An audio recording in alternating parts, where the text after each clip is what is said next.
Olá Pedro, antes de mais, muito obrigado por teres aceitado fazer esta entrevista.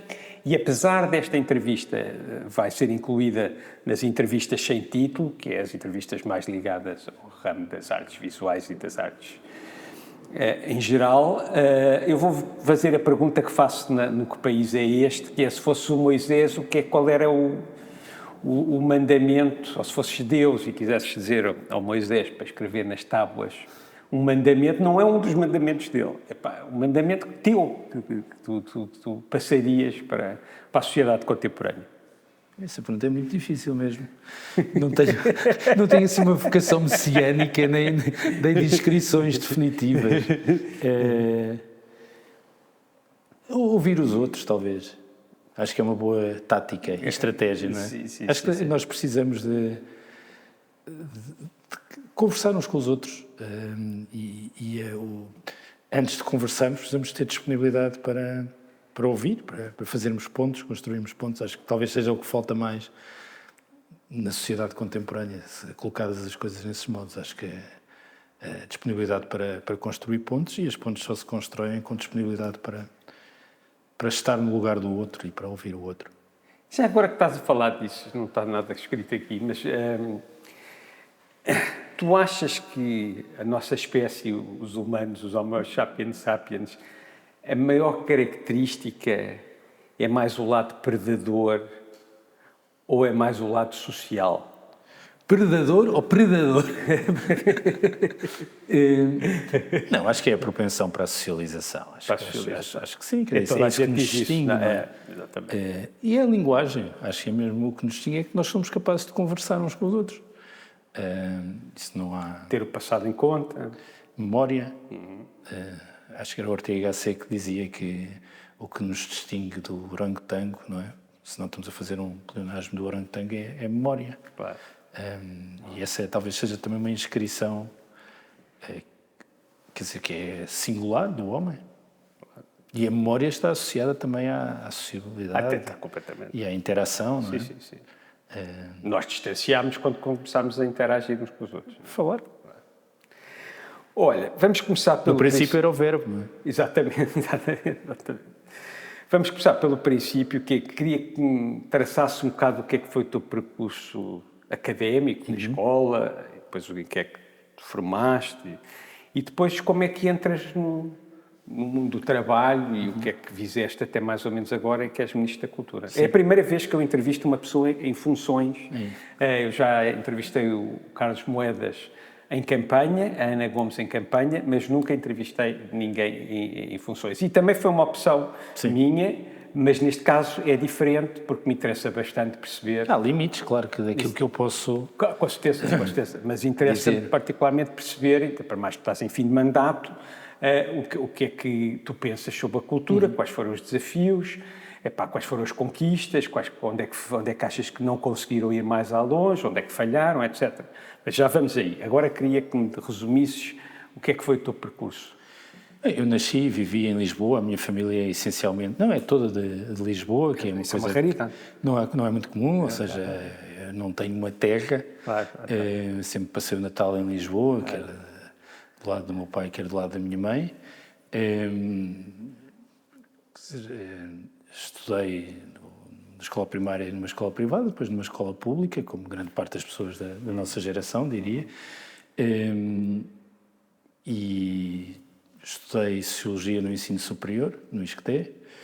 Depois fiz o doutoramento em Itália, no Instituto Universitário Europeu, aí já em Ciência Política, em Políticas Públicas, e regressei ao ISCTE, ainda dei aulas também um pouco no ISEG, mas depois regressei ao ISCTE, onde sou professor, quer dizer, isso é assim, o essencial da minha biografia profissional. Mas depois fui sempre fazendo muitas outras coisas que nunca tiveram nenhum planeamento, foram pura e simplesmente acontecendo.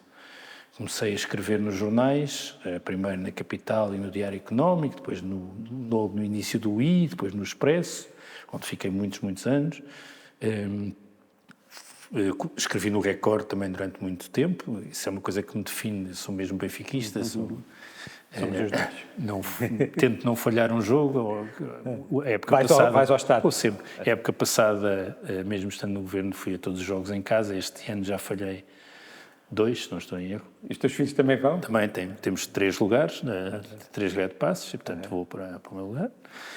Fiz comentário sobre futebol, também na televisão. Foram surgindo várias coisas no comentário político sobre futebol. Escrevi durante muito tempo sobre surf, na Surf Portugal. Também muitos anos. Tive uma coluna. Isso é outra das coisas que me define e continua a definir. Continuo a fazer surf com alguma frequência. Ainda no fim de semana passado fiz, e essa é uma coisa que está muito presente acho que todas as pessoas que fazem surf e que fazem sim, eu tenho um cunhado que é surfista e arrasta a família toda. É um pesadelo. E portanto comecei a fazer surf de novo, não sei, aos 14 anos e continuo. Essencialmente, quando penso na minha biografia pública, não é? Eu nunca planeei muito, ou seja, as coisas foram acontecendo, e algumas que aconteceram eram coisas que eu tinha afastado completamente do meu horizonte. Por exemplo, ser membro do governo. Eu tive alguma atividade política há 20 e tal anos, quando o Ferro Rodrigues foi secretário-geral do PS, depois afastei-me, nem sequer sou militante do PS hoje em dia. Tu foste, não é? Fui. Porquê que deixaste de ser militante? Porque a militância implica militar. E eu não militava, quer dizer, eu tinha uma atividade que não tinha nada a ver com a vida do partido, e, portanto, foi uma coisa natural, não houve assim uma zanga ou um virar de costas, foi uma coisa que não fazia sentido, e, portanto, se não fazia sentido, eu nem anunciei que tinha deixado de ser militante, isso só... Mas se calhar chateaste com alguma coisa para tomar uma posição... Não, chateei-me, Chateei-me que tive alguma... Não queria utilizar o termo desilusão, mas há 20 anos aquilo que se passou quando o Ferro Rodrigues era secretário-geral e a Casa Pia foi uma coisa muito dura, que me deixou com uma espécie de ceticismo estrutural em relação à possibilidade de se ter cargos públicos e responsabilidades políticas. E isso levou-me a um afastamento que teve menos a ver com o Partido Socialista, com as governações, e muito mais a ver com a minha confiança no sistema. E depois não tinha vontade de militar, quer dizer, várias vezes tive sondagens para ir para o governo também, e não era uma coisa que estivesse no horizonte. Eu agora, quando aceitei ser Ministro da Cultura, eu próprio não sei bem porque é que aceitei desta vez. Pronto, era isso que eu ia perguntar. Voltaram a haver condições em termos sistémicos para tu... Quer dizer, olhando retrospectivamente e tentando racionalizar, porque há sempre aqui um lado não racional, não é? Pese embora, ao contrário do que tende a acontecer quando se é convidado para ser membro do governo, em que se tem 24 ou 48 horas para responder e as pessoas pedem para falar com a mulher, etc., ou com o marido. Como é que isso funciona? É o primeiro-ministro de forma, não é? Sim, eu tive muito tempo. Eu nunca fui convidado, portanto não sei. Eu tive muito tempo porque foi na altura em que se repetiram as eleições, quando o Rui Rio não aceitou os resultados do Círculo da Europa, e portanto aquilo nós já esquecemos isso, mas pois é, houve uma data desde as eleições até à formação do governo foi um mês e tal. E portanto eu, em vez de ter 48 horas para responder, tive mais tempo. O António Costa até foi para o estrangeiro no meio. Isso mudou a minha posição, ou seja, a minha primeira reação foi outra vez não. Não estava minimamente à espera, porque achei que isso era um tema encerrado, e tive tempo para pensar, e o tempo a pensar levou-me a mudar de posição. Tem a ver com várias circunstâncias. A primeira, um horizonte de estabilidade, coisa que se provou... 2 anos. Não, 1 ano e meio. Só um ano e meio. Mas vão acabar por ficar de quase 2 anos. Sim, vão ficar 2 anos. Mas, portanto, provou-se uma coisa absolutamente infundada. A maioria absoluta revelou-se absolutamente infundada. Depois, um compromisso político também do Ministro das Finanças em relação à cultura e o momento. Eu achei que... Tu falaste com Medina para saber quanto dinheiro é que sim, foi das poucas pessoas que eu falei. Okay. Não é com que dinheiro é que ia ter. Mas no fundo é um bocado isso. Eu não falei com quase ninguém. Okay. Aliás, não sei se te recordas, quando foi anunciado o governo, eu era o único membro do governo que não se sabia que ia ser membro do governo. Apareceram todos menos Porque eu não falei mesmo com ninguém. Falaste com Medina? Mas com o Fernando Medina falei. Para perceber se não iam cativar tudo? Não é isso. Era para saber se havia perceber o que é a vontade, a vontade política. Como tu sabes, isto, quer dizer, a área da cultura tem sido uma área sempre difícil nos sucessivos governos. E talvez tenha sido uma surpresa para muita gente eu ter aceitado a cultura, não é? Até porque se colocou-se no passado outras hipóteses. Mas na verdade era a única que eu estaria disponível para aceitar. E se hoje me perguntarem se eu estava disponível, não, era mesmo...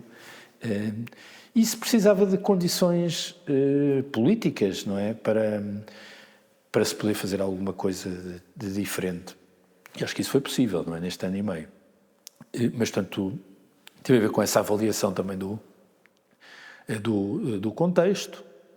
Curiosamente, o contexto mudou também muito rapidamente, porque as conversas iniciais são num quadro ainda não há guerra na Ucrânia. Tudo isso se passa ali naqueles dias em que já temos o resultado das eleições, mas ainda não há governo. E depois, talvez, questões pessoais. Eu tinha tido a experiência da coordenação das comemorações de 50 anos do 25 de Abril, onde o debate e os ataques que se geraram na altura da minha nomeação foi uma coisa sem nome. Já teve eu lembro. Sem nome. E eu não me esqueço. E isso... Colegas teus. Não, colegas... Como a opinião... Não, até mais os partidos. Quer dizer, o Dr. Rui Rio teve uma posição... O que é que ele disse? Não inegável. Ele fez contas ao que é que eu ia receber... que sempre que eu deixei de receber na faculdade, continuava a dar aulas graciosamente, portanto fiquei com o ordenado de um diretor-geral, que me parece que é o mínimo adequado para as comemorações dos 50 anos da nossa democracia. Podia ter ficado com o salário da faculdade e fazer este trabalho graciosamente, mas pareceu-me que isso para mim não era a minha universidade que devia, portanto uma coisa sem sentido. E isso teve um efeito de me espicaçar um pouco. Tem que voltar a isto. Sim, acho que isso também ajudou, embora, a meu ver, seja um indicador e um sintoma avançado de alguma degradação do debate público e político. E, portanto, talvez tenha sido isso. Não sei se isto é a minha biografia, porque depois o essencial da minha biografia não tem nada a ver com estas coisas, não é? É aquilo que eu faço, que gosto de fazer, e que não se alterou, não é? E conto que não se altere, que é ler, ouvir música, são outras coisas. Porquê é que tu não te tornaste um artista? Porque não tenho... tão próxima... Não tenho vocação, acho que, quer dizer, não... Acho que é preciso ter talento, não tenho nenhuma vocação artística, sou apenas um consumidor. E nunca, quando eras miúdo, não pensaste... Porque eu tenho um bocadinho, nesse aspecto, um percurso parecido com o teu, também sempre fui próximo das artes, mas não sou artista. Mas tenho. Quando era miúdo, se calhar eu até gostava de ter... Não tenho ouvido musical, não sei fazer uma linha direita, não... Mas se não sabes fazer uma linha direta... Não, eu sei, mas estou a brincar. Sim, eu sei, mas não tenho esse lado, nunca tive qualquer... Tenho só um interesse, não... Antes de entrarmos aqui na coisa, já agora como falaste disto, ia-te perguntar uma coisa. Tu trabalhaste diretamente com António Costa enquanto Primeiro-Ministro. Isto não é uma pergunta acerca do António Costa, é mais uma pergunta de quais é que tu achas... É quase mais uma pergunta acerca das pessoas que podem ser Primeiras-Ministras nas próximas eleições, que é... Quais é que são as características para ti que um Primeiro-Ministro deve ter? Porque, por exemplo, a gente agora vê o Montenegro e vê o Pedro Nuno Santos e vê o José Luís Carneiro. Não, o José Luís Carneiro.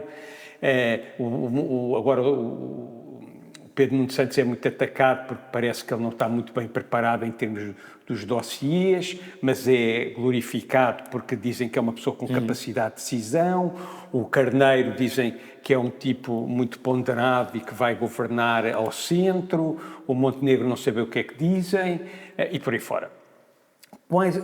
Lidaste de perto com os ministros e principalmente com o Primeiro-Ministro.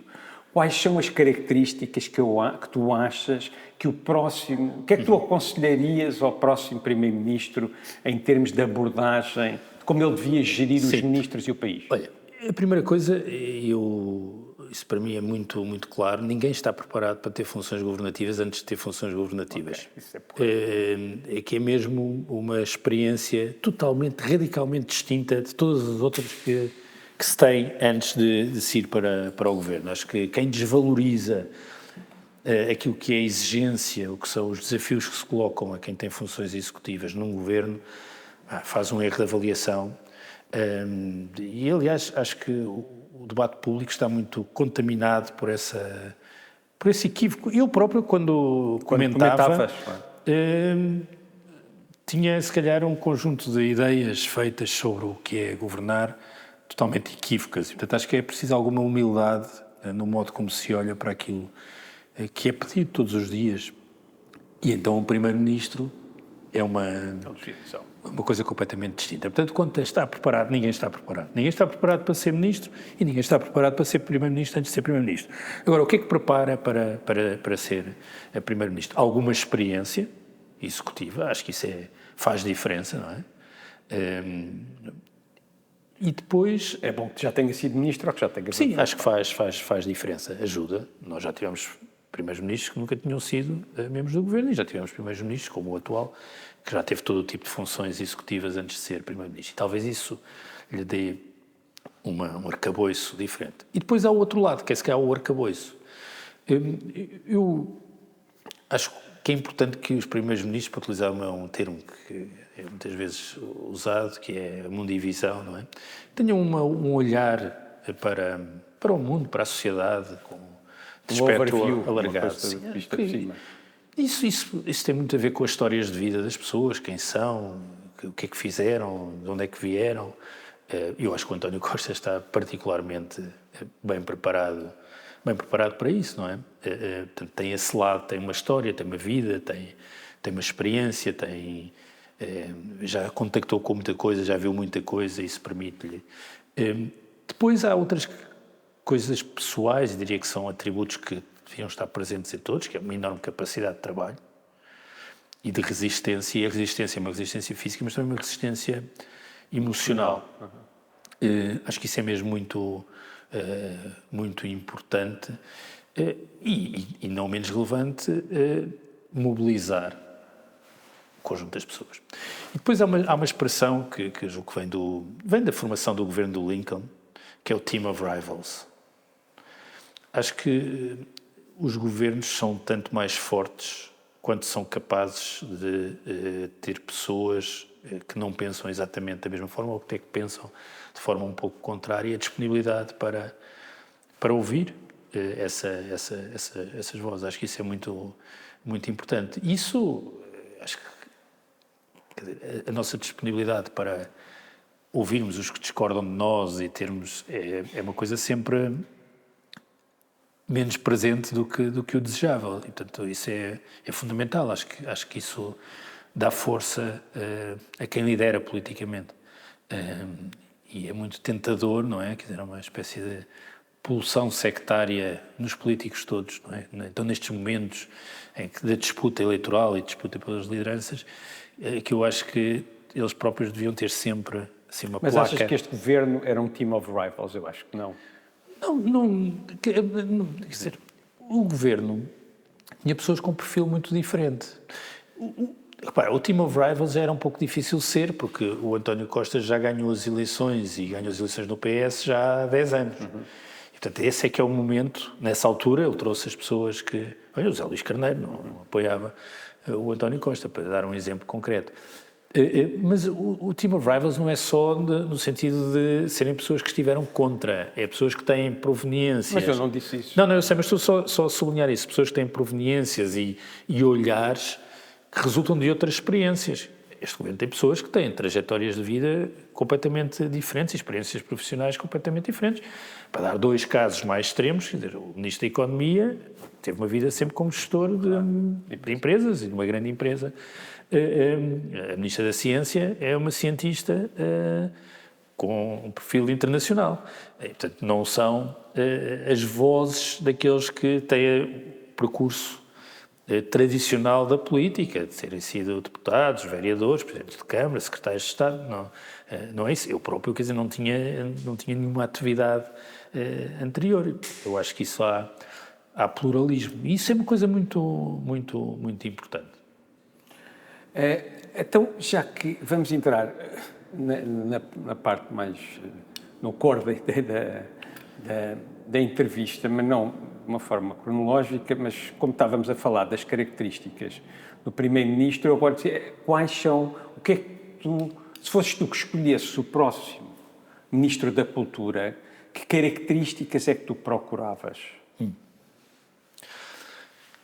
É uma coisa que eu percebi, e talvez não tivesse essa consciência, é que o Ministro da Cultura tem uma diversidade de áreas mesmo muito significativa. Aliás, não sei se há tantos ministros que tutelem tantos serviços como desde a RTP, à Biblioteca Nacional, à Direção-Geral do Livro, à Direção-Geral das Artes, aos museus e ao cinema, uma coisa muito diversificada. E talvez dos problemas da cultura é que as pessoas tendem a especializar-se numa das áreas. E quando temos tido pessoas mais próximas do setor, não é? Eu quando fui anunciado, eu não sou próximo do setor. Os próximos do setor tendem a ser de uma parte do setor. Isso não tem ajudado. Portanto, eu diria que é importante ter alguém com um olhar de conjunto para o setor. E outra coisa que me parece fundamental é uma preocupação com as políticas públicas e não tanto só com a cultura. Isto é, capacidade de planeamento, de definir uma estratégia, e por vezes isso também não tem estado presente. E eu acho que depois, fundamental, alguém que se interesse mesmo pela cultura. Que tenha gosto nas coisas, porque o Ministro da Cultura tem um lado, a meu ver, eu procurei fazer isso, de ir às coisas, estar próximo, conhecer, interessar-se. E esse lado precisa de um interesse genuíno e uma curiosidade. Eu acho que o Ministro da Cultura convém que seja alguém curioso, que se interesse por aquilo que acontece. Porque esse reconhecimento e essa proximidade ajuda mesmo nas políticas. Há coisas que eu fiz ou que estou ainda a fazer que não teria feito se não tivesse ido aos sítios, se não tivesse contactado, se não tivesse... Isso, acho que, portanto, diria que essas coisas, não ser da dança ou do teatro ou do cinema, mas ter uma visão panorâmica para a cultura, uma preocupação com as políticas públicas e interesse pelas coisas que acontecem no país. Então, o que é cultura para ti, de uma forma genérica? Tu tens alguma definição de cultura? Aquela coisa do T.S. Eliot tem uma definição muito simples, que é a cultura é aquilo que faz com que a vida mereça ser vivida. Acho que é a melhor de todas. É tudo o que interessa, o resto são tudo maneiras de chegar chegar lá, não é? Acho que é isso, não é? É uma tristeza quando as pessoas... Makes life worth living, acho que é assim em inglês. E, portanto, acho que para definir é isso. E agora que já está eu gosto mais de umas coisas do que de outras, não é? Enquanto ministro não posso, e tenho evitado exprimir esse meu gosto. E há coisas que gosto mais de fazer também do que de outras. Mas eu não conceberia a minha vida sem música e sem leitura, por exemplo. São duas coisas que não sou capaz de... E, portanto, é isso que faz com que a minha vida mereça ser vivida. Então, diz-me outra coisa, que é... Porquê é que o Estado deve estar presente na cultura? Isto é uma resposta que tu podes dar para a iniciativa liberal. Estás a ver? Porquê é que o Estado deve apoiar a cultura e onde é que deve intervir e onde é que não deve intervir? Porque há pessoas que acham que a coisa deve ser... Então, pensando... Pronto, ainda ontem falava com uma pessoa e até um artista plástico, ele me dizia, o Ministério da Cultura deve estar no património e o resto deve tentar deixar andar. Sim. Eu não concordo com isso porque eu sei que há coisas que acabavam todas. Exatamente. Bem, e mesmo... Talvez as artes plásticas não acabassem, mas é das poucas... Tornava-se mais conservadora. Não sei. Tornava-se mais conservador, mas não acabava. Isso é uma resposta muito, muito longa e, portanto, eu vou tentar... Mas eu vou tentar... Estas entrevistas têm essa característica de ser Vou tentar, longas. apesar de tudo, sintetizar. Há uma parte da oferta que pura e simplesmente não existiria sem a presença pública. Nós não teríamos ópera. Não é um teatro de ópera não era viável sem a indenização compensatória do Estado para o São Carlos. E, portanto, nós podemos ter uma discussão sobre se é importante termos... Eu acho que é. Há um conjunto de oferta cultural que faz parte, quase uma espécie de património civilizacional. E, portanto, se nós partimos desse pressuposto, que há coisas que têm de existir, precisamos de financiamento público. E depois há um lado do risco da inovação que vai para além da sustentabilidade, não é? Garantidamente, nas artes performativas, grande parte das coisas não são viáveis numa lógica de mercado. Ou até serem viáveis precisam de ser apoiadas, não é? Porque há também um caminho a construir. E, portanto, o Estado tem de estar presente. Ou até para formar um mercado, como no caso das artes visuais. Eu acho que o regresso à política de aquisições da parte do Estado tem um efeito de dinamização no mercado.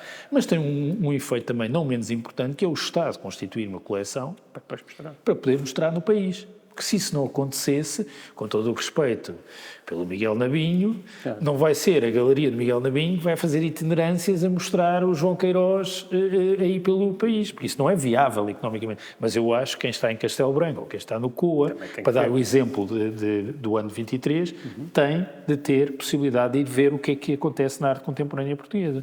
E, portanto, as aquisições não apenas dinamizam o mercado, tem quase um efeito estabilizador automático, há ali um mínimo que sabemos que há a mexer, como tem o efeito do Estado criar uma coleção que depois pode ser mostrada. Mas depois há uma outra dimensão. Mas a parte, vamos lá ver, a parte financeira não é muito relevante para as galerias. Não tem massa crítica. Sim. Não tem massa crítica. Isso é 1 milhão de euros, não é?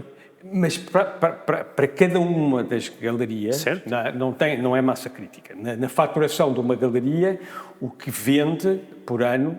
Uma vez a Gulbenkian disse-me isso. E eu disse, estão a brincar comigo.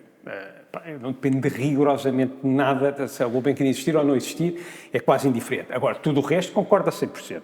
E acho que ajuda, é porreiro, estás a perceber, que cria vendas e a gente fica contente de vender. E dá visibilidade, não é? E dá visibilidade. Ou seja, um artista, o facto de estar na coleção do Estado tem um efeito também de valorização. Não estou a discutir isso, só estava a discutir, é assim, na faturação das galerias, vocês investem imenso dinheiro, nunca se investiu tanto dinheiro, não é? Pelo menos desde o Carrilho. Não é? Sim, só em arte contemporânea, eu já utilizei este número várias vezes, nos últimos 5 anos, não sei se são 5 ou 4, o Estado investiu 100 milhões de euros em arte contemporânea, 100 milhões de euros. Só a coleção Elipse e a BPP são 35 milhões de euros. Nós já vamos a essas coisas. Portanto, mas ainda voltando ao tema liberal. Claro, exatamente. Ou seja, ao lado há oferta que não existiria não for a presença do Estado, e se nós assumimos que um país, eu acho que nós devíamos ter mais ópera do que temos. Acho que se calhar precisávamos ter a Companhia Nacional de Bailado para o bailado clássico e mais uma vocacionada para a dança contemporânea, tendo terminado o Ballet Gulbenkian há 2 décadas.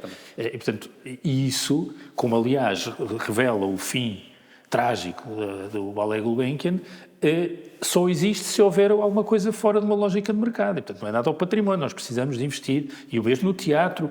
Porquê? Porque a cultura e a arte, e as artes performativas agora até, precisam ter um estímulo à inovação, a correr riscos, e tudo isso só existe com uma responsabilidade pública. Por isso é que eu estava a dizer que se o Estado sai, as artes plásticas até acredito que continuassem, mas tornam-se mais conservadoras. E porque há aqui um efeito também multiplicador, isso tem a ver com o outro lado. Porventura, quando olhamos retrospectivamente, a política cultural focou-se muito na oferta.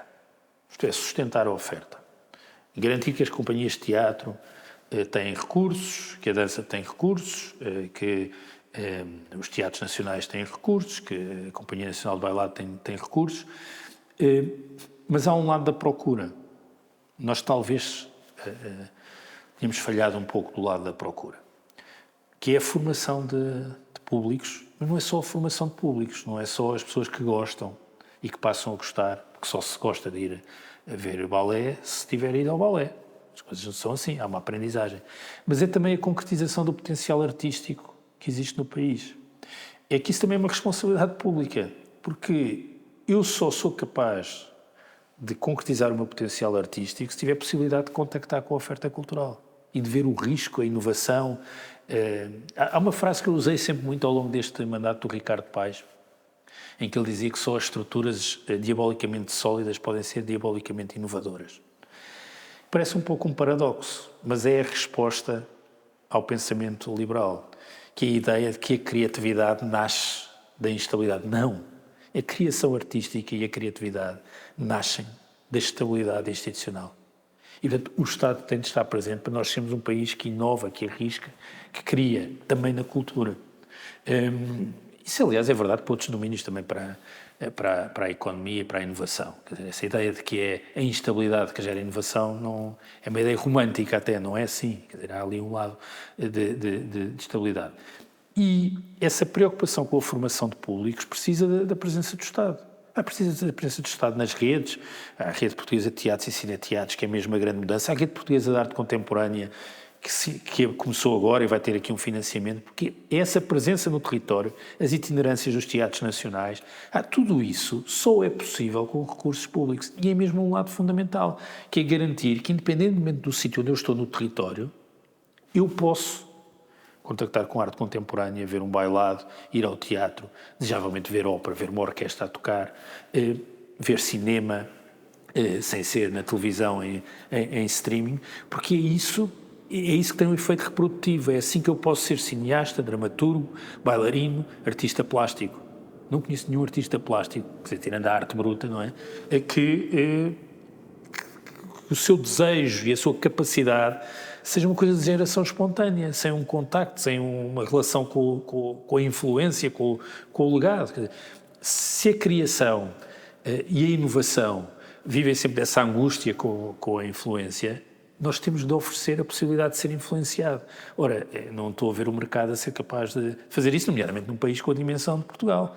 E, portanto, no fundo é isso que explica que o Estado tenha de estar presente e mais presente. Claro, depois há o lado do património, mas que, curiosamente, nós precisamos de mais recursos para investir no património, e eles agora existem, quer dizer, há 320 milhões de euros para a reabilitação do património, para o PRR da cultura, uma parte significativa para a reabilitação do património.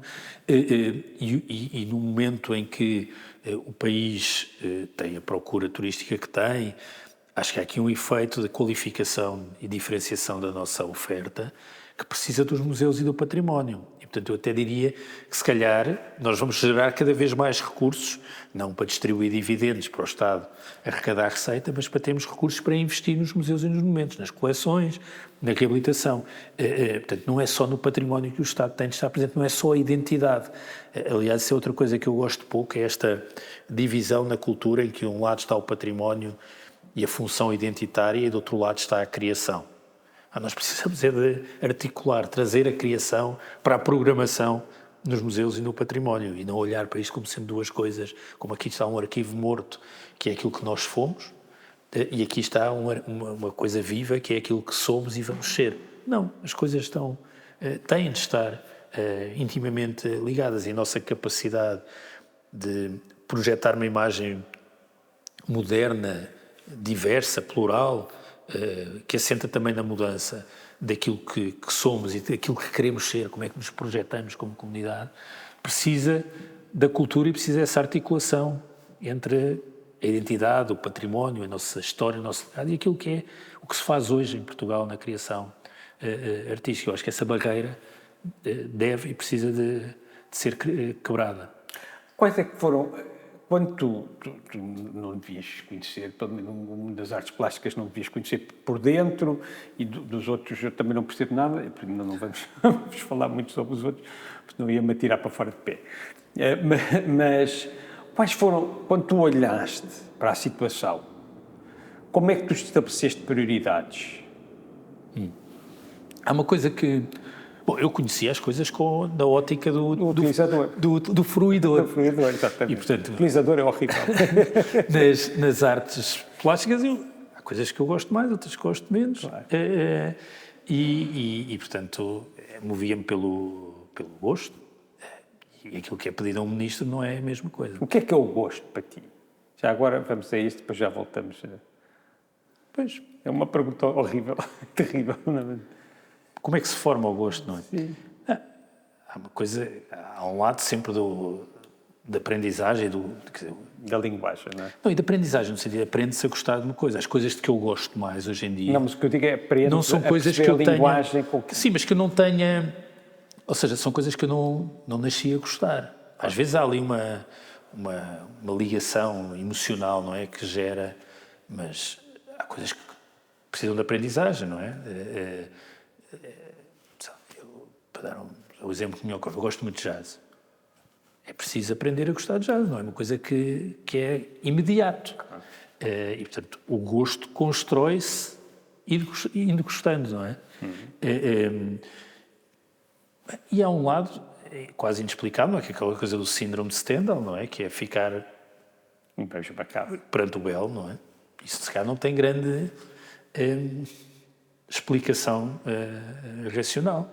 Pois há, naturalmente, também o contexto social que forma o nosso gosto. Nós somos aquilo... Tu tens alguma ideia sobre o que é que pode... Eu até estava a falar com um artista também, porque eu comprei um quadro do Álvaro Lapa e acho que...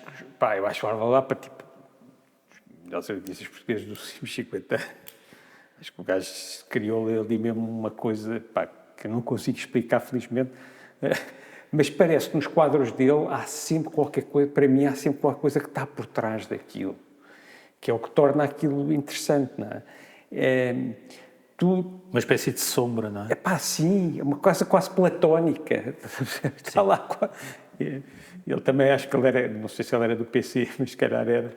Parece que há sempre uma coisa que está lá por trás que tu não consegues ver, estás a ver? Estão aqueles bonequinhos e estão aquela coisa.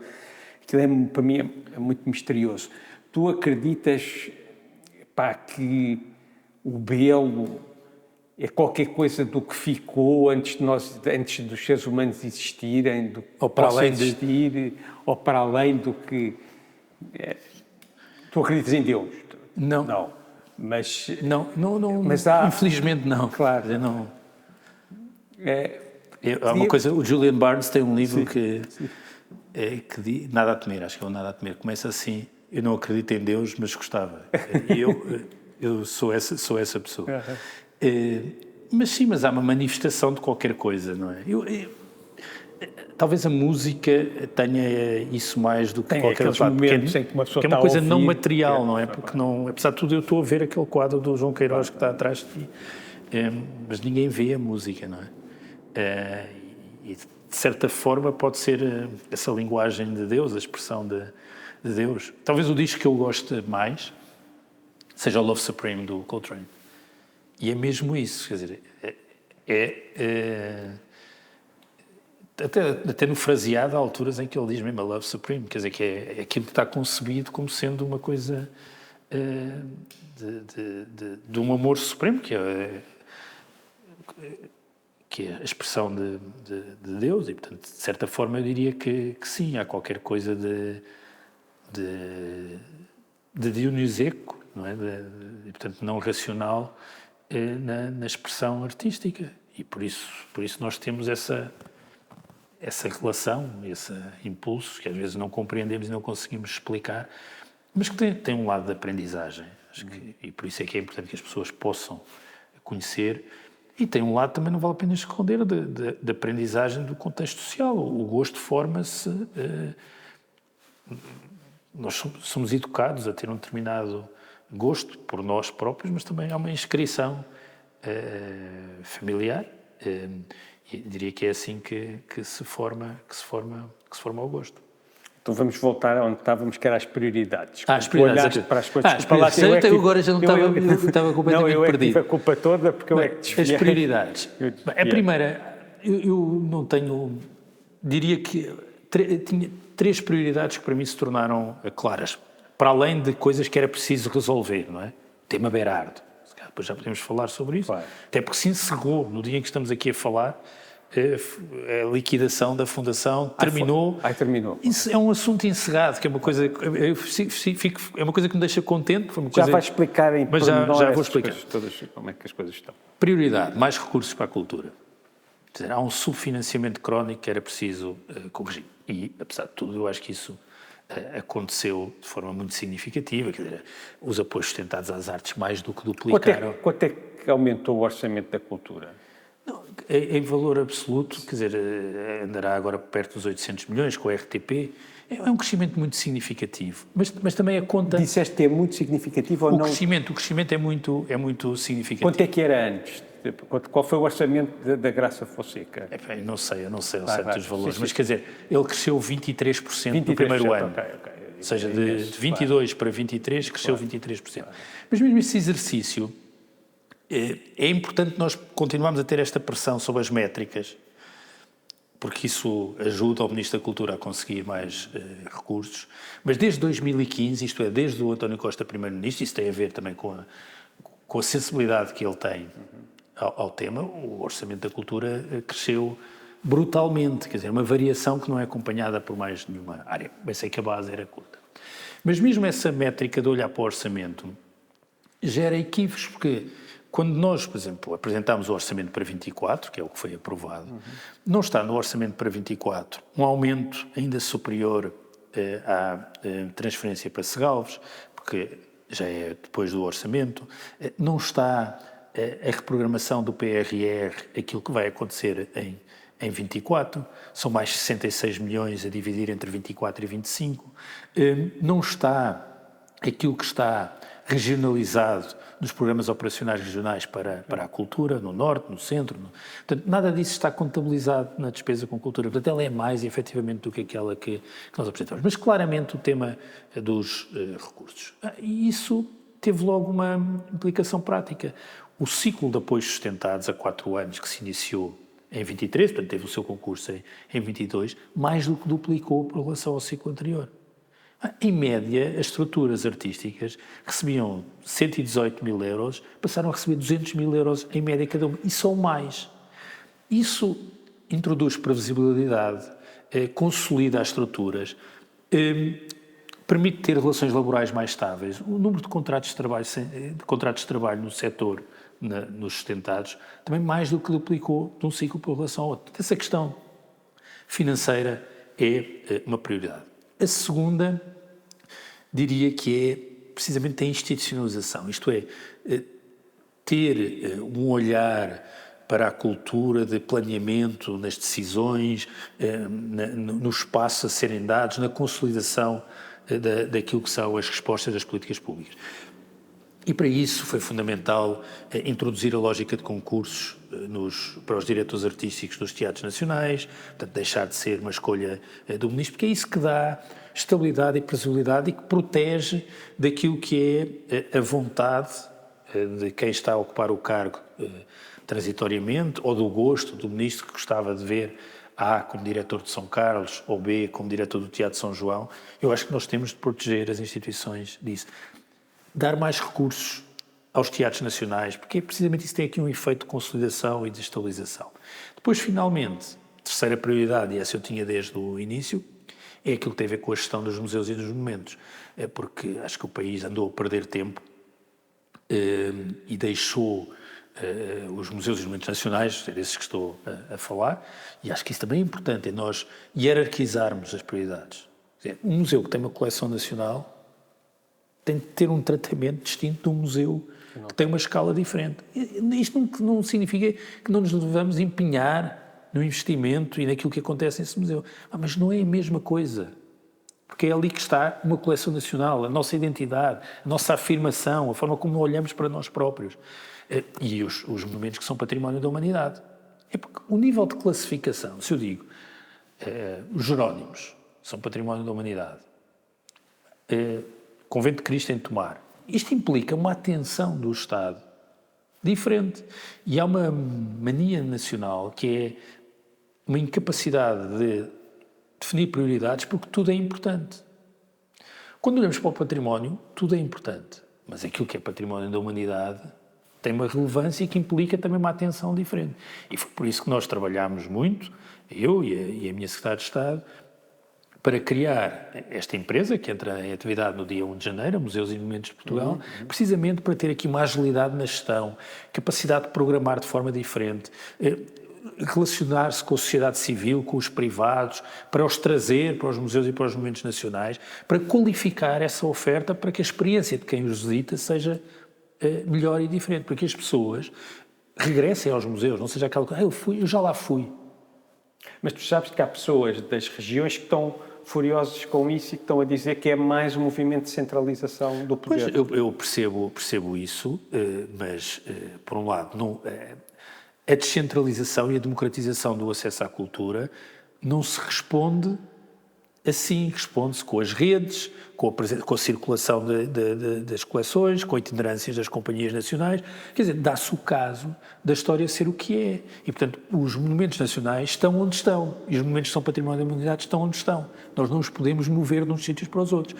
E num país com a nossa escala, essa deve ser uma responsabilidade do Estado Central. Não vejo que se ganhe nada se os Jerónimos e o Palácio da Ajuda fossem geridos pela Câmara Municipal de Lisboa ou pela CCDR de Lisboa e Val do Tejo. Isso corresponderia a uma fragmentação da resposta e da capacidade de articulação e até da programação conjunta e da articulação daquilo que são estas instituições, que teria também um efeito mais vasto, porque eles são constituintes da nossa identidade nacional. Ora, se a identidade nacional se constrói assim, nós não a podemos fragmentar. Há muitas coisas que, a meu ver, são fundamentais serem feitas a um nível de proximidade, mas não a gestão dos museus e dos monumentos nacionais. Porque então, aliás, a própria existência do Ministério da Cultura deixaria de fazer sentido. Aquela questão que colocavas há pouco, a visão liberal. O património deve ser tratado pelo Estado. Mas se o património que é património da humanidade ou os museus que têm coleções nacionais não fossem tratados pelo Estado Nacional, o que é que o Ministério da Cultura era aqui? Uma entidade que fazia concursos de apoio sustentados às artes? Eu acho que isso não tem sentido. Portanto, nós precisamos de perceber que, por um lado, há prioridades e, por outro lado, há níveis de responsabilidade. E que há muitas coisas que devem ser desconcentradas para as regiões e descentralizadas para o poder local e que ganham, efetivamente, nesse nível de gestão.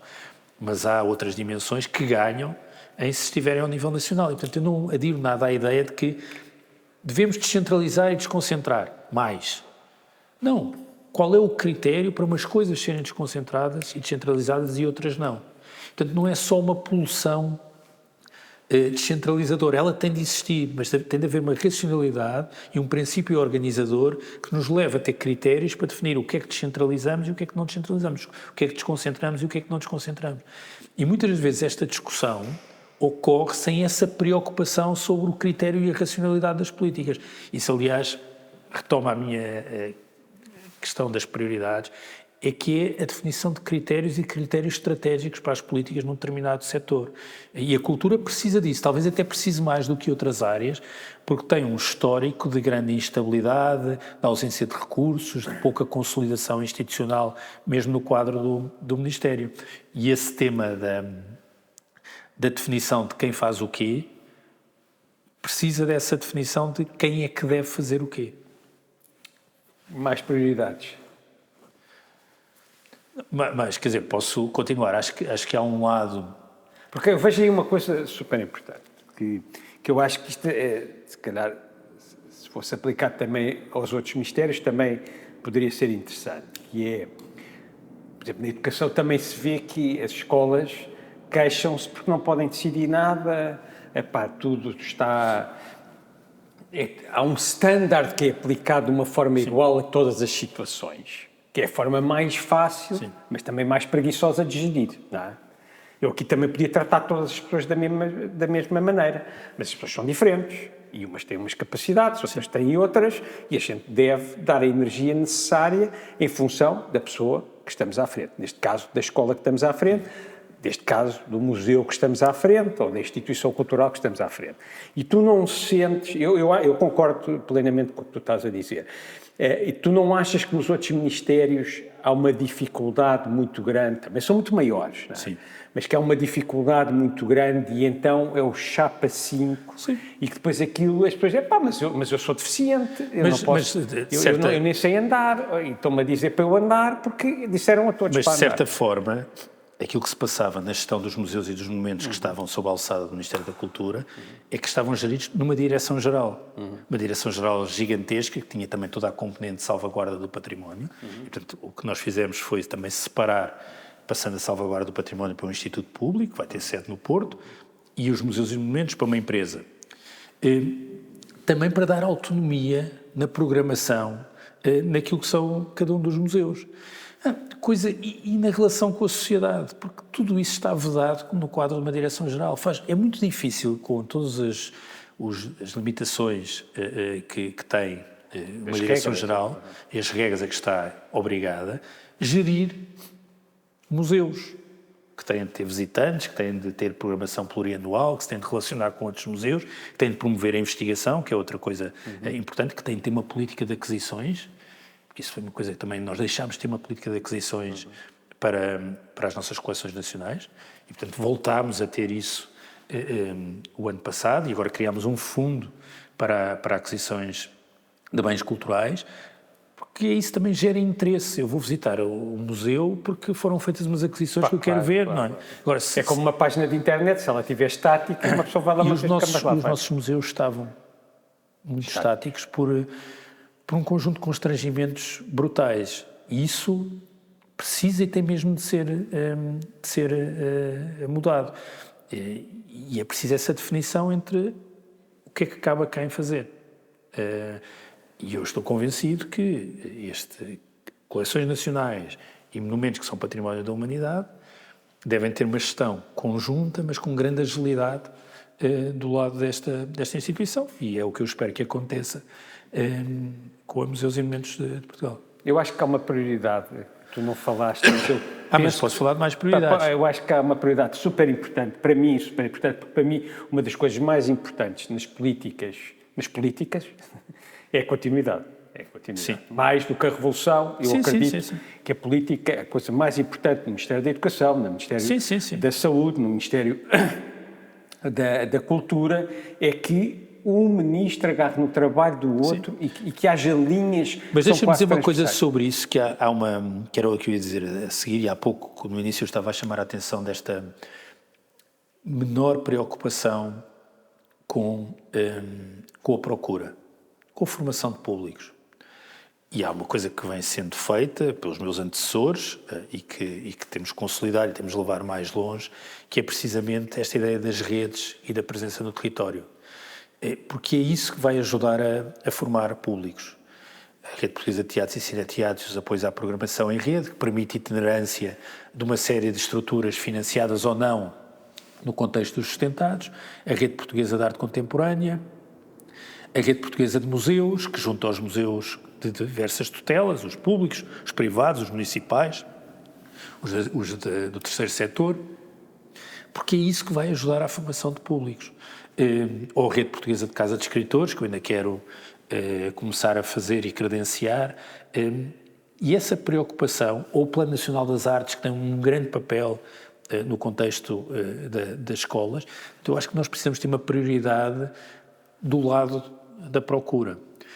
Porventura, por sermos um país onde houve aqui um subfinanciamento, e persiste, há um subfinanciamento da cultura, nós fomos sempre preocupados muito com a oferta. Garantir que as companhias de teatro tinham dinheiro para pagar, para funcionar, para encenar. E com isso não nos preocupamos com a formação de público. Nós precisamos mesmo complementar esse segundo lado. Isso é transversal, ou seja, é verdade na arte contemporânea, é verdade na dança e no teatro e é verdade na leitura. E por isso também no próximo ano vamos ter esta experiência do cheque livre para os jovens que têm 18 anos, precisamente para criar aqui mecanismos que conjugam aquilo que já é feito do lado da oferta com o lado da procura. Acho que isso é uma prioridade que eu gostava de ter avançado mais e que nesse sentido gostava que fosse dada continuidade. Mas o que eu estava a dizer é que acho que houve uma prioridade na tua governação que tu ainda não falaste, que foi trancar, ou seja, trancar as coisas que fizeste. Ou seja, E vai ser difícil desmanchar. Isso aí... Dá sempre para desmanchar. Não sei se estás a ver como é que são os legos. Dá imenso trabalho fazer um lego, a pessoa anda ali a ver Mas eu acho que houve essa instruções. preocupação e fala um bocadinho, porque eu sei que tu tiveste essa preocupação e o que é que tu fizeste para tentar fazer com que os próximos não possam com o maior das facilidades. Eu agora não quero parecer excessivamente otimista, por isso quer dizer, quando nós estamos a construir um lego, estamos a ler as instruções, aquilo dá imenso trabalho, pomos uma peça, depois retiramos que afinal não é aquela, viramos. Quando é para desfazer um lego, basta fazer assim aquilo basta tirar a peça de baixo, que é o dinheiro. Sim. Outro dia eu ouvi o Joaquim Caetano dizer uma coisa muito engraçada sobre isso, que eles tinham um professor que dizia, no princípio era a verba. Era quê? A verba. Ok. E é mesmo isso. E, portanto, a primeira prioridade, e para aquilo que se torna irrevogável, Claro. eu acho que é muito difícil que a verba diminua na cultura. Achas que agora é muito difícil? Quero ser otimista. Apesar de ser fácil desmontar o lego, quero ser otimista. Vai ser difícil o próximo governo, seja ele qual for, e o próximo Ministro da Cultura, continuar nesta trajetória de ascendente, aumento. Mas pelo menos diminuir, achas que é difícil? Não, eu espero que continue na ascendente. Gostava que isso acontecesse. Onde é que estão os travões para que isso não aconteça? Não sei.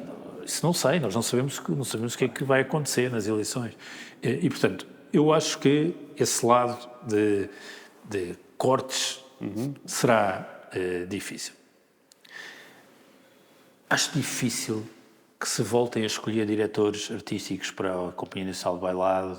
Já houve concurso para Dona Maria e para São Carlos. O próximo é a Companhia Nacional de Bailado.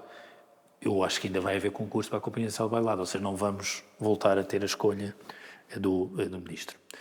Coisa não menos importante, por exemplo, a Coleção de Arte Contemporânea do Estado era uma estrutura de projeto totalmente, muito precária. Dependia de uma decisão fácil do ministro dizer acabou. E, por exemplo, quando criámos a Museus e Monumentos de Portugal, ela passa a estar consagrada no quadro da Museus e Monumentos de Portugal. Portanto, é difícil.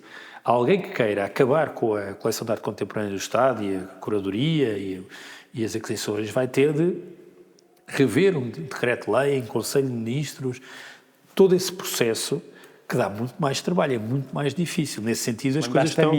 Não, isso está protegido, mas não é minar. O trabalho dos teus...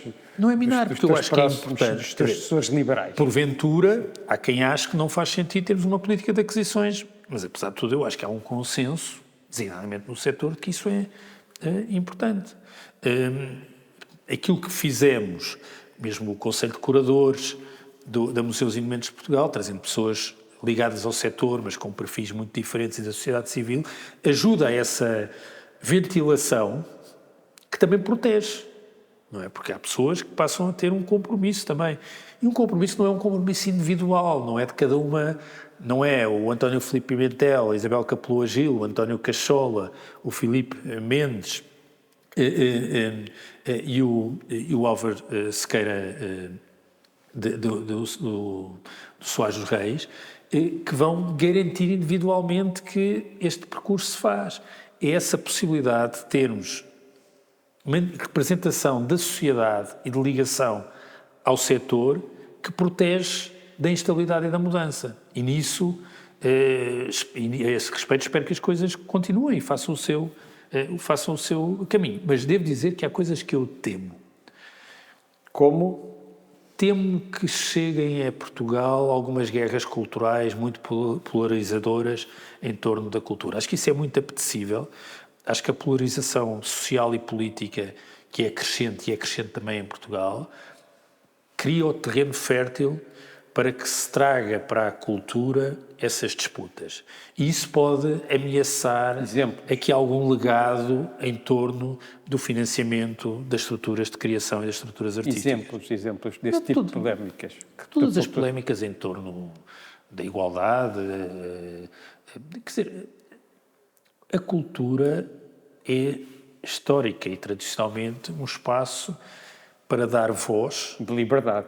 É um espaço de liberdade absoluta e um espaço para dar voz àqueles que não têm voz. A cultura tem também isso. E a voz não é só das minorias, é dar voz. A voz a alguém, claro. Voz a alguém, a alguma coisa que até então não tinha expressão pública, claro, não é? Claro. Exatamente. Claro.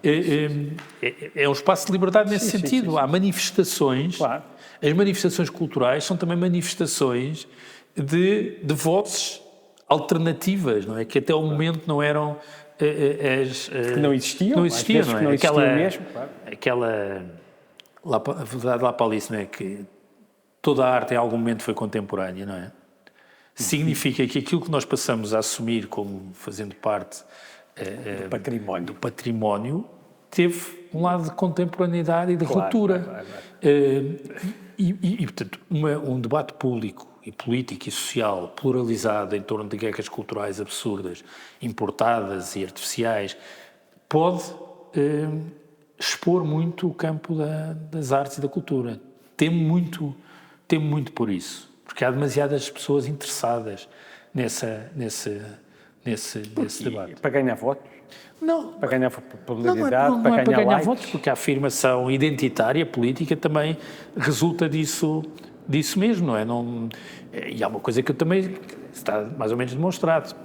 Como é óbvio, grande parte dos partidos populistas, se têm responsabilidades governativas, não fazem rigorosamente nada daquilo que dizem, porque a coisa está cheia de contradições insanáveis, insuperáveis, e portanto não resistem.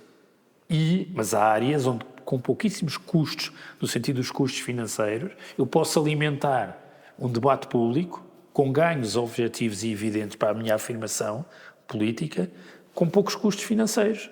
E a cultura é terreno fértil para isso. E, portanto, eu temo muito por aquilo que possa acontecer e este grande investimento e reforço do financiamento dos apoios às artes pode ter aqui uma espécie de recuo por força de uma discussão sobre o que é que devem fazer, o que é que a companhia pode e deve fazer. Isso é perigosíssimo. Quer dizer, se passamos a ter o ministro ou deputados ou coligações que passam a ter um interesse no que é que cada artista faz e um interesse com uma pulsão de censura sempre, porque em última análise é disso que estamos a falar, de limitar a expressão ou de limitar aquilo que é o campo do que pode ser feito e dito, aí sim temos um problema para os liberais. E, infelizmente, como eu também tenho pouca fé nesse consenso liberal, nesta dimensão na nossa sociedade, acho que do meu lado pessimista faz-me temer por aquilo que possa acontecer a esse respeito. Mas achas que, porque, por exemplo, o Carlos Moedas, não é, herdou também toda uma governação socialista. E agora falamos só na parte da arte, o resto não percebo nada. Nem estou muito interessado em perceber, mas eu acho que ele nisso foi inteligente, porque ele não mexeu praticamente, no fundo herdou e disse, isto deve estar mais ou menos bem feito e a gente vai continuar isto. Não sei se o que é que tu achas disso? Primeiro, não vejo que isso seja necessariamente negativo, mexer, não é? É natural que se temos o município de Lisboa, muitos anos, com uma governação de esquerda, que isso depois haja alterações quando é uma governação de direita e que isso se manifeste na cultura. Não estou a falar daquilo que eu estava a dar como exemplo, que são um grande debate em torno quer dizer, estamos a falar de uma discussão de nível diferente. Mas eu noto diferenças naquilo que é, pelo menos do ponto de vista discursivo, nos equipamentos culturais na cidade de Lisboa. Está bem, mas acho que o Teatro São Luís tem agora um discurso que não era o que tinha antes. Acho isso bastante claro. Nas artes plásticas não se tem notado. Não, continua a política da coisa. Não são as mesmas pessoas, aliás, mais ou menos. Sim, eu acho que ele deve ter percebido que a coisa estava bem. Sim. E quais é que são as principais diferenças em termos de política cultural? Para o futuro eu não sei, mas no passado, quais é que foram as principais diferenças em termos de política cultural entre o PS e o PSD, que foram os partidos que governaram? Essa pergunta tem uma resposta ao mesmo tempo fácil e triste. E que é hoje atual. Eu senti muito isso neste ano e meio, quando ia ao Parlamento. É que, pura e simplesmente, não há uma política nem um discurso do PSD para a cultura. Não há. podem construir agora para o programa de governo. Mas eu nunca cheguei a perceber o que é que o PSD pensava sobre as várias dimensões da política cultural neste ano e meio, no Parlamento. Não consegui perceber coisas totalmente contraditórias, acompanhando muitas das reivindicações, a meu ver, excessivas e perniciosas, por exemplo, no âmbito dos concursos que se devem financiar todas as estruturas que têm nota... Quem é que está no PSD à frente disso? Não é ninguém sequer, são vários Então, mas deputados. quem é que... Vão falando. Não faço ideia. Mas tu não tens um governo sombra? Não, que eu tenha dado por isso, não.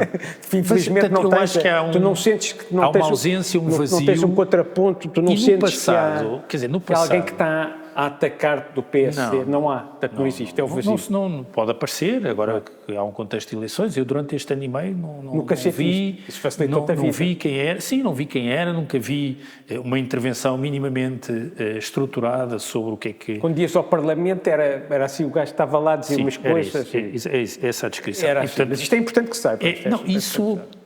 Quer dizer, sei que a resposta é fácil, é que pura e simplesmente não há, quando há uma enunciação de princípios contraditórios, quer dizer, não se compreende.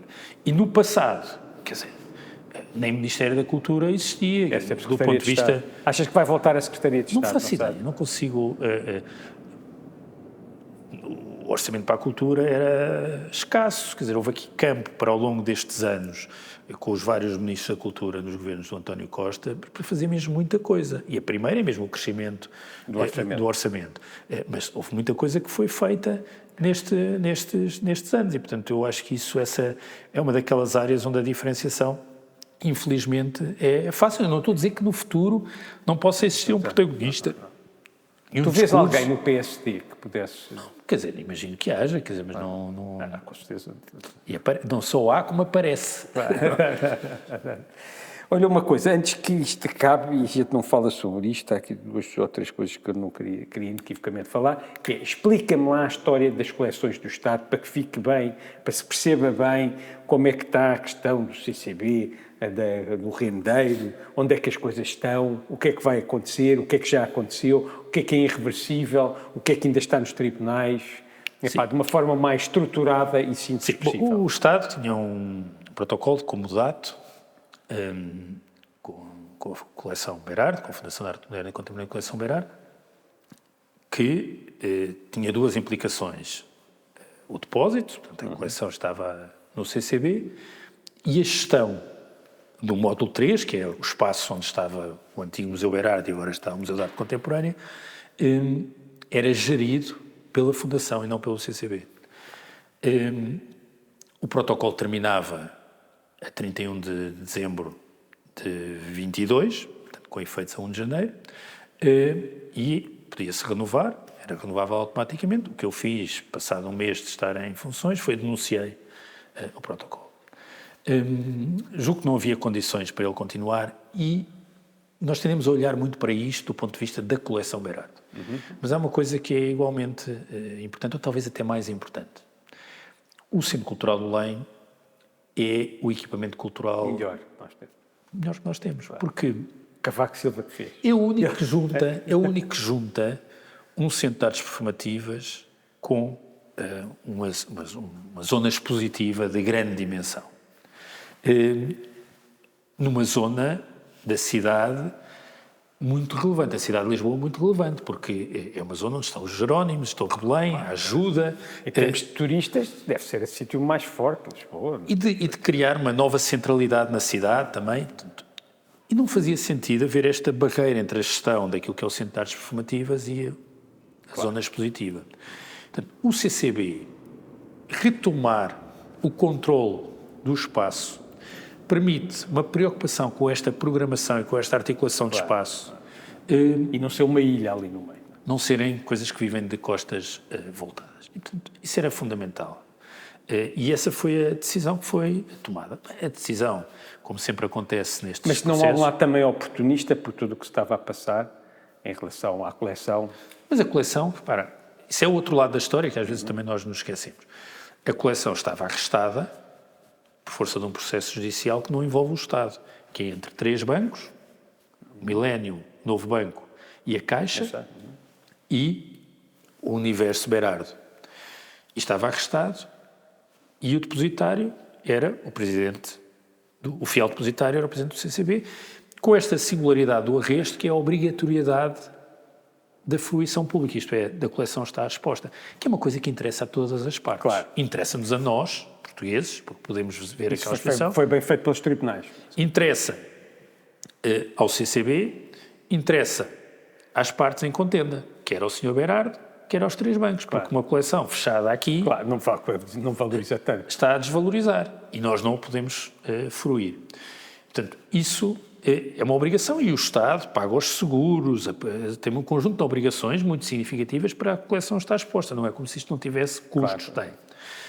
Bom, ao mesmo tempo, e portanto, a denúncia do protocolo, acho que era preciso separar estas águas e dizer aquilo que eu sempre disse, que é, quando os tribunais tomarem uma decisão, acho que é interesse público, interesse nacional, que a coleção se mantenha exposta e, portanto, o Estado terá de negociar os termos de um depósito ou o que for, com quem for detentor daquela coleção. Fica o dono. Mas nós não sabemos quando é que isso vai acontecer, porque é um processo que... Eu não sei nada sobre o processo. Agora, há uma coisa que se deve dizer. A defesa do interesse público leva a que essa negociação não possa ser nos termos que vigoravam. Nós não podemos abdicar da gestão de um equipamento como o CCB. Isso explica, Berardo, houve um sem número de providências, foi uma sucessão de derrotas nos tribunais do Sr. Berardo. Nós, a certa altura, deixámos até de dar nota pública dessas derrotas. O que aconteceu, no dia em que estamos aqui a conversar, o processo de liquidação da Fundação de Arte Moderna e Contemporânea Coleção Berardo terminou. Está encerrado. Portanto, isso... Explica lá o que é que se quer dizer.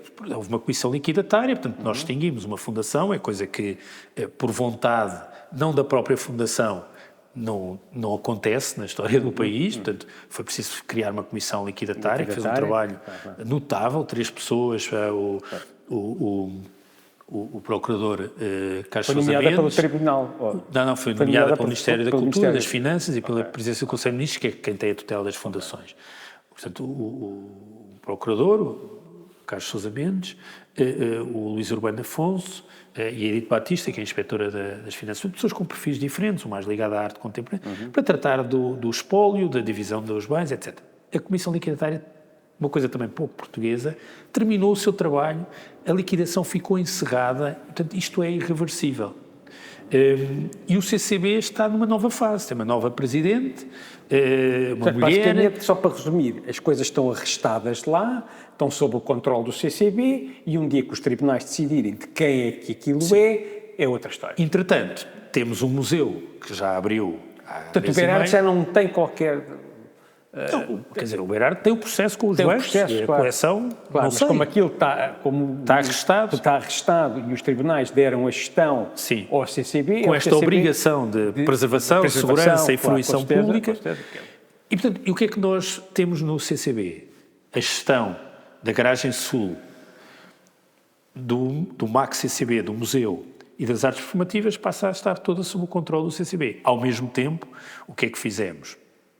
Tínhamos a coleção BPP e a coleção Elipse, portanto, o universo rendeiro, para simplificar, que também estava numa situação de grande paralisia. Aliás, a Comissão Liquidatária estava a trabalhar para fazer um leilão para vender as coleções. Isso... A dívida era a quem? Não percebi. A dívida era a quem, nesse caso? Não, são créditos. São créditos em que o Estado tem créditos preferenciais. A dívida era o Estado. E o que aconteceu foi isso, precisou aqui de uma grande disponibilidade e vontade também do Ministério das Finanças para fazermos uma troca de créditos, portanto, uma sessão de créditos. Compararam? Sim, para simplificar. Isso implicou... Mas havia uma questão que se colocava, que é, e quanto é que vale a coleção? Das duas, ou íamos fazer mais uma avaliação, já foram feitas várias avaliações da Elipse no passado. Quanto é que valia... As avaliações que foram feitas, o que nós fizemos, qual foi o modelo em que acordámos todas as partes, a Comissão Liquidatária, as Finanças, a Cultura, foi pegarmos nas avaliações pré-existentes de várias leiloeiras e criar um grupo de trabalho com pessoas com valências diferentes para atualizar as avaliações e chegarmos a um valor que todos partilhássemos. E foi isso que permitiu, em vez de estarmos um período longuíssimo, outra vez, a fazer uma nova avaliação, por um lado, por outro, um período longuíssimo a fazer a nova avaliação, permitiu avançar na operação. E a operação foi concluída. Qual foi o valor que se chegou? São cerca de 35 milhões de euros. Quanto? 35 milhões de euros. E isso foi trocado pelos créditos, sim. E permitiu, portanto, o Estado integrar na coleção de arte contemporânea do Estado a Elipse, que terá um depósito no CCB. Portanto, isso significa, como bem sabes, há uma enorme complementariedade entre a Berardo e a Elipse, porque as aquisições de uma começam quando a outra. Portanto, nós de repente temos a possibilidade de ter um museu que tem um percurso geológico do século XX e ainda ao século XXI. princípio do século XXI. Isso é... E depois continuam vocês. Mas e quem é que vai comprar? Porque agora vai haver dinheiro também para comprar. Desculpa lá, porque agora vai haver também dinheiro para comprar internacional.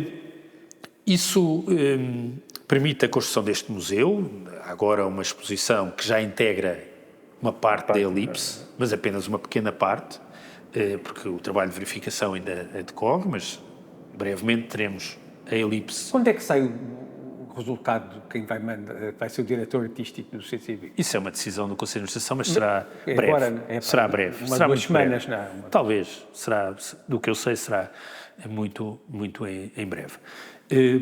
Mas, portanto, teremos a Elipse e a BPP em Serralves, que era um caso ainda mais sensível, porque já lá estava. Ou seja, se a Elipse tem sido vendida, a Elipse nunca tinha estado num Museu Nacional.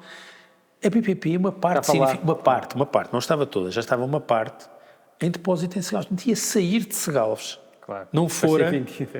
Ia ser vendida e sair. Era uma coisa que estava em Serralves e que ia sair. Portanto, mantivemos a BPP em Serralves. Ao mesmo tempo, as aquisições que foram feitas depois do protocolo, em que o Estado colocava uma parte do dinheiro e o Sr. Berardo foi dando obras, havia um direito de preferência. Ele exerceu.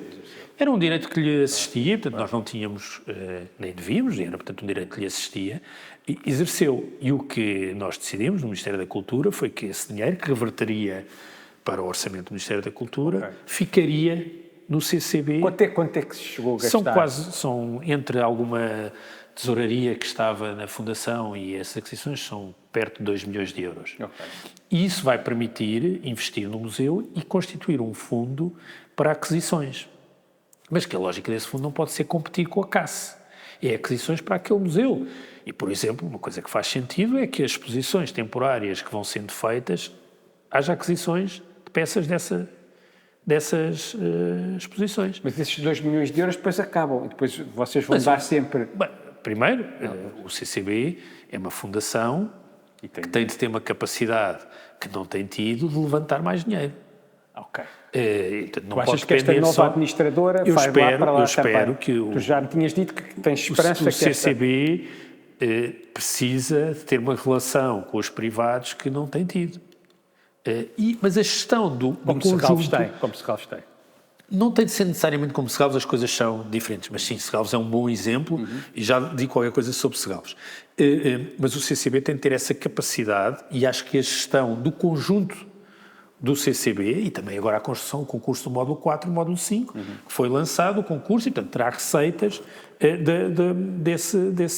da construção do módulo 4 e do módulo 5. Portanto, o CCB tem de ter capacidade de ter receitas próprias que permitam esse tipo de investimentos. Mas o que fica é com uma dotação inicial que permite fazer essas aquisições. E a partir daí é o CCB que tem que arranjar o dinheiro para comprar também, mas o Estado... Mas, quer dizer, aquilo que é a transferência do Estado para o CCB tem vindo a aumentar. Mas não há uma obrigatoriedade, não há um protocolo que diz vocês agora têm que gastar 2 milhões de euros por ano em arte internacional. Não, isso é uma administração que tem de tomar essas decisões. Mas a partir do momento que há um museu, o museu tem de ter uma política de aquisições. Claro. Mas aí o meu medo é que acabe na Elipse, depois aquilo seja... Mas isso... É muito caro ainda para mais comprar arte internacional. Quanto a esse medo, não posso sequer oferecer-te um cão, porque não vou estar cá para... Mas a minha intenção foi essa verba passa para o CCB, não era uma verba do CCB. Portanto, houve essa decisão. Portanto, é um museu que começa com uma dotação, mas há autonomia do Conselho de Administração que tem de tomar decisões. Mas claramente o CCB precisa de aproveitar este momento para virar a página. No momento em que encerra a relação com o Berardo, que tem um conjunto dos espaços que lança ao concurso do módulo 4 e do módulo 5, pode ter aqui uma ambição e uma afirmação da programação conjunta, e por isso é que eu fico muito contente de ter uma presidente que é uma mulher, jovem, que tem experiência de gestão de empresas públicas, foi diretora do Teatro Nacional de São João, presidente do Teatro Nacional de São João, que tem uma ligação também à arte contemporânea, porque estava à frente do projeto Ágora, um projeto do Matadouro na Ágora, no Porto, porque era presidente da Performarte, que é a associação das entidades ligadas às artes performativas, e, portanto, julgo que tem o perfil para esta afirmação, nova afirmação do CCB num novo contexto. Já agora só sobre Segalvos. Segalvos é um caso... Antes de irmos a Segalvos, só uma pergunta que tem uma resposta de sim ou não, que é, tu achas que no futuro a parte da coleção Berardo deve-se continuar a chamar coleção Berardo? Claro que sim, é uma coleção Berardo. Foi ele que fez. Não é? Claro, não se renomeia as coisas. Não, mas isso, é importante que, isso, quer dizer, é importante que isso fique. O Estado não vai ser dono da coleção Berardo. É claro, não? Mas eu também acho, o nome dele foi ele que fez aquilo. Sim, e é uma coleção. Claro, não vejo por que não. Pronto, era só mesmo. Em Segalvos eu gostava que... Não, Segalvos é um caso muito interessante, porque é uma coisa que eu insisti muito neste ano e meio. Nós comparamos mesmo muito mal, do ponto de vista internacional, na presença dos privados na cultura. Nós precisamos ter mais privados na cultura. Não para o Estado diminuir as suas responsabilidades, mas como complementaridade. E Segalvos é um caso quase único de capacidade de atrair os privados para uma instituição cultural. E uma coisa que eu não gostava era que houvesse aqui uma espécie de incentivo negativo, que é a capacidade de Segalvos de levantar dinheiro privado fazia com que o Estado tirasse. Não tirasse, mas que não aumentasse. Isto não fazia sentido. Acho que, pelo contrário, isso obrigava o Estado. E fico muito contente, porque é uma decisão que tomámos no Conselho de Ministros da semana passada. A dotação para Segalvos vai crescer muito significativamente. Okay. Era 4,1 milhões de euros e vai para 6,4, se não estou em erro, anualmente. E isso é um sinal também que eu fico contente de deixar. Nesse protocolo devia estar lá escrito, assim, em letras pequeninas, mas que eles vissem bem, que eles não podem pedir descontos como pedem. Tá bem, vou levar essa mensagem. Telefona lá e diz assim, o Miguel Nebinho disse, que isso não está nada bem. Bem, mas, não tem nada a ver, também não depende... Mas acho que... Depende zero do dinheiro de Segalvos. Mas acho que é importante dar esse sinal que quem consegue trazer os privados deve também ser premiado pelo apoio público. E não é só o apoio público. Segalvos, ao longo destes anos difíceis, foram os anos da pandemia, os anos da Troika, construiu uma aula nova para o museu, que vai permitir expor de forma permanente uma parte importante daquilo que é a coleção que está... Ou seja, as coleções que estão em Segalvos. Isso é muito importante, por exemplo, para os artistas portugueses, porque aquela pergunta, onde é que eu posso ver um Cabrita Reis ou um João Leão Sarmento, eu não tenho resposta clara era a pergunta que eu tinha a seguir, que é em que espaço é que a gente consegue ver... No MAC, agora no MAC CCB é possível. Não, mas consegue, porque... Ou seja, nós precisamos ter... O Museu do Chiado, onde é que fica no meio disto? O Museu do Chiado é um museu mais para outro período e para a arte portuguesa. Mas não era, essa altura era o contemporâneo, nunca se percebeu bem. Mas eu acho que há aqui complementaridades. Vai ficar com o modernismo, Sim, com o modernismo e com uma parte contemporânea, mas há complementaridades, não vejo que isso seja um problema. Mas é preciso que, pelo menos em Lisboa e no Porto, se alguém perguntar onde é que eu posso ver um Julião Sarmento, ou uma Lourdes de Castro, ou um Cabrita Reis, que eu tenha resposta. Ou a Milena Almeida. E passei a ter resposta, que é... Em Segalvos, com a ala nova, a ala Cisa Vieira, isso vai ser possível. Mas na ala Cisa Vieira só se vai mostrar a portuguesa, não? Não, nem deve. Vai haver mais espaço. Mas é possível ter uma exposição permanente onde eu posso ver as coleções que estão nos diversos museus. E no MAC CCB também poder ver, e não é só os portugueses, aquilo que é interessante é ver os portugueses ao lado dos internacionais e promover esse diálogo. A última pergunta, que é, o que é que tu achas, a RTP, futuro para a RTP, ou qual é o papel da RTP, porque também és tu que tutelas a RTP, às vezes as pessoas esquecem-se que é o Ministério da Cultura, o portal é a RTP, por isso queria perceber qual é a situação atual da RTP, qual é o futuro da RTP, ainda para mais porque nós em off, antes de começarmos, estávamos a falar das dificuldades que os meios de comunicação social têm em termos de financiamento. Isso, olha, a parte da resposta está aí, quer dizer, eu acho que hoje existe um consenso em torno da necessidade de um serviço público de rádio e de televisão que não existia há não muito tempo, precisamente porque há um efeito estabilizador. Estabilizador da oferta, um conjunto de garantias, de obrigações que só o serviço público é que pode assegurar, que tem tanto a ver com a produção de cinema, de audiovisual, mas também a oferta informativa, coisas que o mercado não é capaz de assegurar e que um serviço público ajuda a garantir. Acho que este consenso existe e é um consenso que é hoje mais sólido, porque aquilo que se passa na RTP... Mas há imensa gente. Depois falar com pessoas da Iniciativa Liberal que querem fechar a RTP e a Caixa Geral de Depósitos. A Iniciativa Liberal... vale o que vale eleitoralmente e, portanto, deve ser respeitada, acarinhada. Acho importante haver um partido de perfil liberal em Portugal. Foi uma pontapé nas canelas. Porque é importante haver um partido de perfil liberal, mas há um consenso que, por exemplo, reconhece que não há hoje uma politização ou governamentalização da RTP como existia no passado. Longe vão os tempos em que o ministro que tutelava a RTP tinha interferência nos alinhamentos, não é? Sabemos isso, não é? José Luís Carneiro, Ricardo Araújo Pereira não perdoa aquela história. Bom, mas isso foi uma coisa que isso foi uma coisa que eu próprio já me pronunciei e que não acompanhei essa. Mas para lá desse episódio, quer dizer, há aqui um... Porque ainda para mais não era ele que tutelava. Não. E isso até, esse tema do humor e do cartoon deve ser mesmo um reduto quase inviolável, não é? Em qualquer órgão de comunicação social. Portanto, há uma autonomia editorial que no humor ainda deve ser superior, seja um meio privado ou um meio público, não é? Quer dizer, mesmo no meio privado, o acionista não deve poder ter intervenção. Portanto, eu acho que esse é um princípio sacrossanto. Como na arte. Quer dizer, apesar de ser uma coisa liberal, é um princípio sacrossanto dessa autonomia. Mas a RTP tem um papel muito importante nas comunidades, na diáspora, na língua, na estabilização de um perfil informativo com um tipo de preocupações e de prioridades distinta, na produção audiovisual. Quer dizer, há um sem número de responsabilidades que a RTP tem de ter e que hoje são mais visíveis. E que essa total autonomia face à esfera governativa ajuda.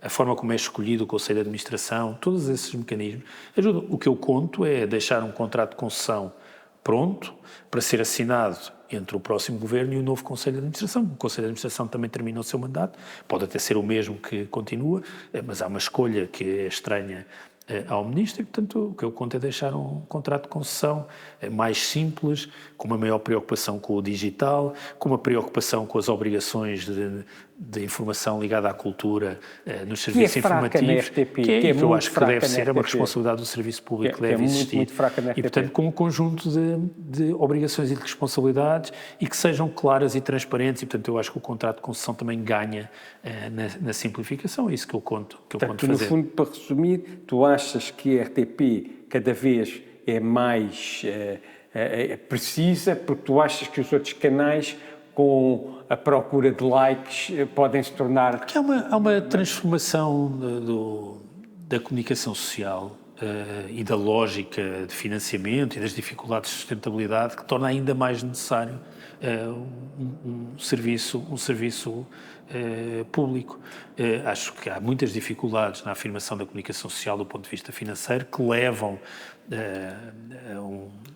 a um conjunto de escolhas que fragilizam o debate público e fragilizam o pluralismo.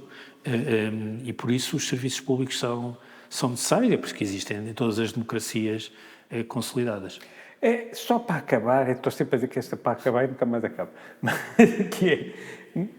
eu não estou a dizer se tu apoias o José Luís Carneiro ou se apoias o Pedro Nuno Santos, mas em que PS é que tu te revês? Eu vejo no PS que seja fiel àquilo que é a sua história, que é um grande partido, no sentido de representação social, com uma dimensão popular e uma dimensão transformadora e com grande capacidade de compromisso. Acho que é isso que marca o PS, tal como o Mário Soares o construiu. O PS é também a projeção daquilo que Mário Soares era como política. Os partidos também são formados por aqueles que os formam. E de alguma forma eu acho que o PS tem de se manter fiel a essa capacidade de diálogo, de estar, na verdade, onde sempre esteve historicamente. E, portanto... E achas que a vocação do PS é um diálogo mais à esquerda ou mais à direita? Não, mais à esquerda, que isso aí é óbvio. Não, quanto a isso, não...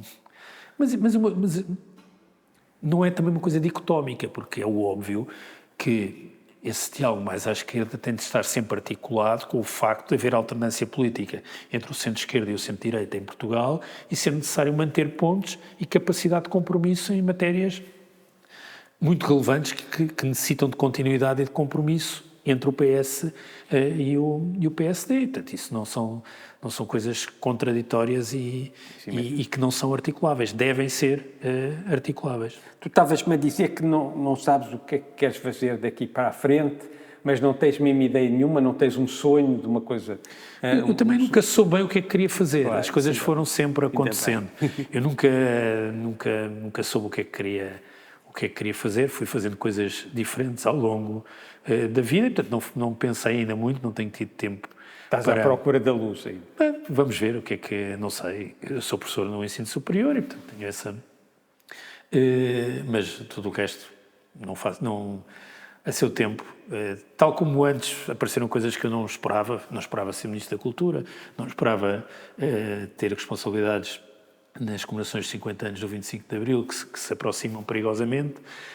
Não esperava ter uma carreira como professor universitário, não esperava ser comentador nas televisões e nas rádios e escrever nos jornais. Nada disso fez parte de um plano. E, portanto, não sei, verei. Então, enquanto tu procuras uma nova luz, nós acabamos aqui a entrevista. A minha luz está sempre no mesmo sítio, que é o Estádio da Luz. Quer dizer, essa acompanha-me. A luz intensa e eterna. Essa nunca corta. O Estádio da Luz, estou a ver ali a Cláudia felicíssima, porque ela é uma benfiquista. Essa luz... Aquilo está cada vez mais bonita. Mas pronto, mas nós aqui é que já não temos dinheiro para mais luz e vamos cortar a luz. Queria-te agradecer imenso por esta entrevista, foi um grande prazer e nós continuaremos a conversar em outros sítios. Muito obrigado.